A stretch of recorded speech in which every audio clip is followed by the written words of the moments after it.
In the political tables turned in a way no one thought possible. Imagine waking up to find the political tables turned in a way no one thought possible. Canada, one of the world's most respected democracies, has just declared Nigeria's two biggest political parties, APC and PDP, as terrorist organizations.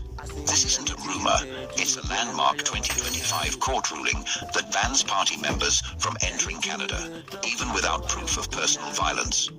For decades, Nigeria branded Biafra activists as terrorists. Now, the label has been flipped, and the shockwaves are global. From Toronto to Berlin, from Latin America to Johannesburg, Biafra supporters are dancing in the streets, waving flags, and chanting the names of Nnamdi Kanu and Simon Ekpa. At the same time, Germany's new USB Administrative House has opened its doors, a powerful symbol of a government in exile. Dr. David Masanga is back with explosive revelations. Amnesty International is naming names, and even US military voices are demanding Simon Ekpa's release. This isn't just news, it's history being rewritten in real time. Why did Canada take this step? How will Nigeria respond? And could this be the beginning of a political reckoning that changes West Africa forever? Stay tuned, because the story you're about to hear will shake the very foundations of power. Supporters of Biafra movement are celebrating unexpected good news from Canada. The Canadian government made a decision no one predicted, seen as the biggest news of 2025. Separately, Germany now hosts a USB Administrative House with new inside and outside footage revealed. Dr. David Masanga, known for helping Nnamdi Kanu in Kenya, resurfaced with new revelations. Dr. David Masanga previously led a legal fight that awarded Nnamdi Kanu 20 million Kenyan shillings in damages. Visitors from Latin America traveled to Finland's Kilmakoski Correctional Center to meet Simon Ekpa. Simon Ekpa addressed issues of disunity within the USB, condemning splinter groups formed during his detention. He urged members to reunite, insisting unity is the only way to achieve freedom. Simon Ekpa confirmed he is in good health and physically fit despite his detention. The USB government plans a major diplomatic seminar on August 17, 2025. The seminar aims to strengthen mission representatives' accountability and understanding of responsibilities. Agenda points include volunteer agreements, you don't see the importance of the whistle. Outreach, Which and idea? citizen services. Get their own. Dr. David No, Masanga announced I'm just ready. Amnesty International now blames Buhari's government for southeast bloodshed.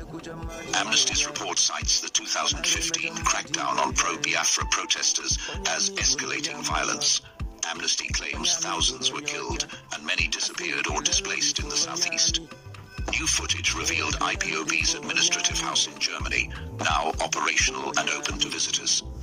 Canada's court declared Nigeria's APC and PDP as terrorist organizations.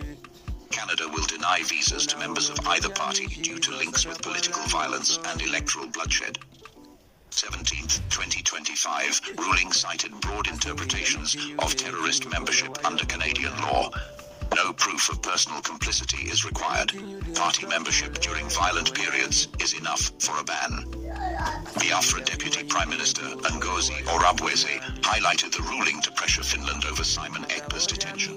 APC government once labelled IPOB a terrorist group. Now APC government is labelled terrorist abroad.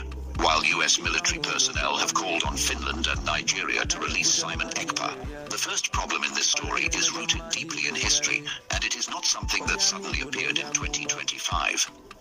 The issues facing Nnamdi Kanu, Simon Ekpa, and the wider Biafra global movement are a continuation of decades of injustice, persecution, and targeted suppression of the Igbo people by successive Nigerian governments. For many in the movement, Canada's recent action feels like long overdue recognition of what they have endured for over half a century. To understand the celebration now sweeping through Biafra communities worldwide, we must first look at why this decision is so important, why it shocked even seasoned activists, and why the Nigerian state is reacting in silence but with deep concern. From 1967 to 1970, the Biafra War, also known as the Nigerian Civil War, left an open wound in the soul of the Igbo people. Millions Millions of civilians, including women and children, were starved to death as Nigeria enforced a blockade on food and medicine. Even after the war ended, the promises of reconciliation, reconstruction, and rehabilitation were betrayed. Instead of inclusion, the Igbo people faced economic marginalization, military intimidation, and deliberate exclusion from political power. Over time, protests for fairness and autonomy were met with bullets instead of dialogue. In 2015, when Nnamdi Kanu emerged as a central voice calling for a peaceful referendum on Biafra's independence, the Nigerian government responded with brutal force. Amnesty International documented several massacres where unarmed IPOB supporters were gunned down during rallies. These events became a turning point, convincing many that Nigeria's federal structure was a prison for the Igbo, not a home. Fast forward to 2025, and Canada's court ruling has sent shockwaves far beyond Nigeria. By officially designating Nigeria's ruling APC and opposition PDP parties as terrorist organizations, Canada has flipped the script. For years, the Nigerian government tried to paint IPOB as terrorists, even banning their activities and jailing their leaders. Now, one of the world's most respected democracies has legally branded Nigeria's two largest political parties as linked to violence, electoral bloodshed, and systemic political terrorism. The ruling is sweeping in its scope. It does not require individual proof of a politician's direct involvement in violence. Mere membership in these parties during violent periods is enough for a visa ban. This is a game changer. It means many Nigerian politicians, governors, ministers, and even presidential hopefuls will find themselves barred from Canada. For Biafra supporters, this feels like moral justice finally being served. The celebration is not just about the travel ban. For many, it is a symbolic reversal of narratives. The same APC government that labeled IPOB terrorists is now internationally recognized as tied to terrorism itself. It is poetic justice. In Biafra social media spaces, the ruling is being called a global unmasking of Nigeria's political hypocrisy. Biafra activists in Toronto, Vancouver, London, Berlin, and Johannesburg have held spontaneous gatherings, waving the red, black, and green Biafra flag while chanting Nnamdi Kanu and Simon Ekpa's names. This development comes alongside another symbolic boost for the movement, the unveiling of the USB Administrative House in Germany. Inside and outside footage now being shared online shows a professionally organized office space adorned with the Biafra emblem. For Biafra supporters, it is more than just an office. It is a foreign mission, a physical representation of a government in exile. The fact that Germany allowed such a space to operate openly sends a message. Biafra is not a fringe dream. It is an organized movement with international recognition. In the midst of this momentum, Dr. David Masanga, a longtime ally of Nnamdi Kanu, has re-emerged with important revelations. Masanga, who once fought a legal battle in Kenya that awarded Kanu 20 million Kenyan shillings in damages, is now pointing to Amnesty International's latest report. The report lays direct blame on former Nigerian President Muhammadu Buhari's administration for the bloodshed in the southeast. Amnesty's language is unflinching. Thousands killed, many more disappeared, villages burned, and countless displaced. For years, these accusations were dismissed by Nigerian authorities as propaganda. Now, a credible human rights watchdog is putting its name behind these claims, validating what the movement has been saying all along. While all this is happening abroad, Simon Ekpa remains detained in Finland's Ilmakoski Correctional Center. Yet, even from prison, he has managed to address the disunity within the Biafra movement. During his message to USB members, Ekpa condemned splinter groups that formed during his absence, stressing that only unity could deliver freedom. His physical condition, he assured supporters, remains strong despite detention. This has reassured many who feared his health might be deteriorating under the strain of incarceration.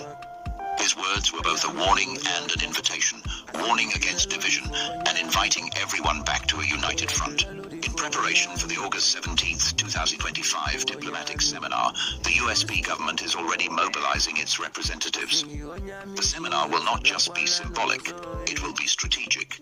It will cover volunteer agreements, mission establishment, outreach, and citizen services. This signals a new phase for the Biafra movement, one where diplomatic discipline and professional governance structures take center stage. The consequences of Canada's ruling are significant. Nigerian politicians tied to APC or PDP will now find themselves cut off from Canadian travel, investment opportunities, and even possible asylum claims. This will not only affect their international standing, but also deepen Nigeria's diplomatic isolation in certain Western circles. It also gives the Biafra movement a powerful talking point in its diplomatic engagements. If Canada considers Nigeria's ruling parties as terrorist-linked, why should the international community continue supporting their suppression of the Biafra cause? Possible solutions to the crisis are clearer now than ever. A genuine dialogue between Nigeria and Biafra representatives could pave the way for peaceful resolution. But as it stands, Nigeria's leadership is still entrenched in a strategy of denial and militarization. The distance to a solution remains vast, but the Canadian decision shortens it in one way. It forces the international community to acknowledge that the problem is not Biafra agitation alone, but the violent nature of Nigerian political power itself. For decades, Biafra supporters have cried out against massacres, military raids, and arbitrary detentions. The Nigerian government responded with propaganda and brutal force, convinced that the international community would look away. Now, with Canada's ruling, that wall of indifference is starting to crack. Even U.S. military personnel are now openly calling for the release of Simon Ekpa. For the Biafra movement, this is not just a political victory, it is a moral and historical one. This moment marks a turning point. The struggle is far from over, but for the first time in years, Biafra supporters feel the winds shifting in their favor. In the words of one elder in Enugu who survived the civil war, "We have been shouting for the world to hear us. Maybe now they have started to listen." The decision by the Canadian government to designate Nigeria's two dominant political parties, the All Progressives Congress and the People's Democratic Party, as terrorist organizations was not only a diplomatic shock for millions of Biafra supporters scattered across the globe. For decades, Biafrans have endured being branded as extremists, separatists, and enemies of the state by the same political machinery that now stands condemned in the eyes of a respected Western nation. This ruling is not just a legal decision, it is an act of moral recognition, a statement that the narrative long controlled by Nigeria's ruling class can be challenged and overturned in international spaces. The immediate atmosphere in Biafra communities across Europe, North America, and parts of Africa was electric. In Toronto, Biafra supporters poured into Nathan Phillips Square, waving the Biafran flag, holding placards with the faces of Nnamdi Kanu and Simon Ekpa, and chanting slogans about justice and freedom. In London, the Biafra House organized an emergency town hall meeting, which quickly transformed into a celebration. From Berlin to Johannesburg, the same sense of joy and vindication echoed. These were not just celebrations of political victory, they were celebrations of survival.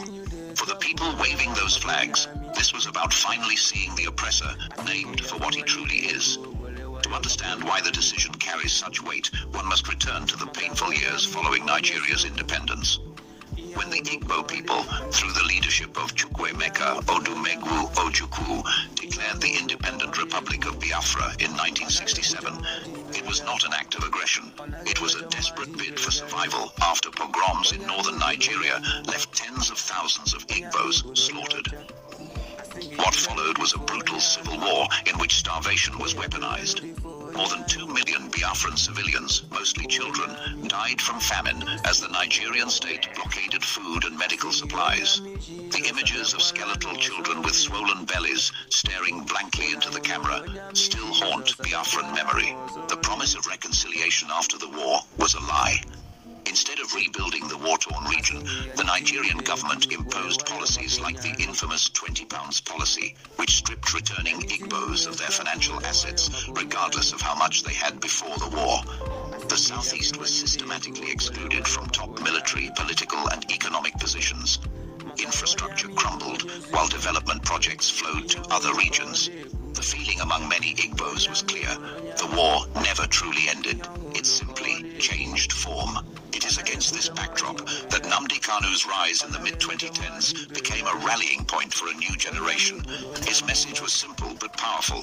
Biafrans have the right to self-determination under international law. But his peaceful protests and radio broadcasts were met with bullets. In 2015 and 2016, peaceful pro-Biafra marches in Onitsha, Aba, and Port Harcourt ended with massacres documented by Amnesty International. Hundreds were killed, and mass graves were reported. The government responded not by addressing grievances, but by declaring Kanu's Indigenous People of Biafra a terrorist organization, despite the group's lack of armed activities at that time. This history is why Canada's ruling now feels like the tables have turned. For years, the Nigerian state's labeling of IPOB as a terrorist group created massive challenges for Biafra activists abroad. Some countries hesitated to grant asylum to IPOB members for fear of harboring terrorists. Now, Canada has branded the Nigerian ruling parties themselves as terrorist-linked. It is a symbolic reversal that Biafra activists see as divine justice. Simon Ekpa, though currently detained in Finland, has become a central figure in framing this moment for the movement. From his prison cell at Kilmacoski Correctional Center, he managed to send a message to the United States of Biafra, USB, leadership, warning against division and splinter factions. His words carried weight. Only unity can deliver freedom. In the context of the Canadian ruling, his message became even more urgent. The ruling provides a unique window of opportunity for the movement to intensify its diplomatic engagement, but such a moment can be squandered if infighting is allowed to persist. Alongside this development, the unveiling of the USB Administrative House in Germany was strategically timed. The new footage of the facility showed organized workspaces, Biafra flags proudly displayed, and maps of diplomatic outposts across the globe. To supporters, this was not just an office. It was the visual proof that Biafra's government in exile is functional, disciplined, and ready to govern. For opponents, it was a troubling sign that the movement is no longer just an online campaign, but a well-structured political entity with global reach. Dr. David Masanga's reappearance in this moment was equally significant. His past involvement in securing Nnamdi Kanu's 20 million Kenyan shillings compensation case in Kenya established him as a reliable ally. Now, by amplifying Amnesty International's latest report, Masanga reminded the world that the Southeast's suffering is not a thing of the past, it is ongoing. The report's findings that thousands have been killed and many displaced under Buhari's administration add a damning layer to Canada's decision. It paints a picture of systemic violence, one in which Nigeria's ruling parties are not just politically flawed, but actively complicit in mass atrocities. The ripple effects of Canada's decision are already visible. Nigerian politicians with ties to APC and PDP have begun quietly scrubbing their social media profiles of party affiliations. Travel plans to Canada are being cancelled. Diaspora branches of these parties are in panic mode, unsure how to operate when their members are potentially subject to visa bans. Biafra activists are using this moment to reach out to other Western governments, urging them to adopt similar measures. The argument is straightforward. If Canada recognizes the terrorist links, why shouldn't the UK, the US, or the EU follow suit? For the movement, this is not just about punishing Nigerian politicians. It is about shifting the diplomatic narrative. For decades, Nigeria enjoyed unquestioned international legitimacy despite documented human rights abuses. This ruling cracks that armor. It provides a legal precedent that can be used in future advocacy. Yet, the road to a peaceful resolution remains long. Nigeria's government has historically responded to international criticism with defiance rather than reform. But with increasing global isolation, economic challenges, and domestic unrest, the pressure to consider a political settlement with Biafra may grow. The upcoming August 17th diplomatic seminar will be a critical moment for the USB leadership to chart the next phase of their struggle. It will not be enough to celebrate Canada's decision. The movement must capitalize on it, building alliances, strengthening institutions, and preparing for both diplomatic negotiations and the continued defense of their people. In the words of a Biafra activist in Berlin, this is the beginning of the world hearing our side. For too long, they have only heard Nigeria's lies. Now they are beginning to listen to the truth. The celebrations in Biafra communities following Canada's landmark ruling were not spontaneous outbursts alone.